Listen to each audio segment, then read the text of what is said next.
की बीड़ा से गूंजती ध्वनि मंगलम, मन की बीड़ा से गूंजती ध्वनि मंगलम। स्वागतम स्वागतम स्वागतम स्वागतम स्वागतम स्वागतम स्वागतम स्वागतम। कैसा पावन सुहावन समय आ जाए, कैसा पावन सुहावन समय आ जाए। आप आए अतिथियों में सरताज है, देवों की भांति पूजन करे आजा। स्वागतम स्वागतम स्वागतम स्वागतम स्वागतम स्वागतम स्वागतम स्वागतम।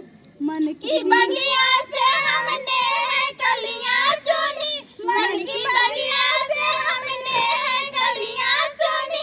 तरसा के फूलों से माला बुनी, करते हैं मिलके अर्पित सुमन आजा। स्वागतम स्वागतम स्वागतम स्वागतम स्वागतम स्वागतम स्वागतम स्वागतम। मन की बीड़ा से गूंजती ध्वनि मंगलम, मन की बीड़ा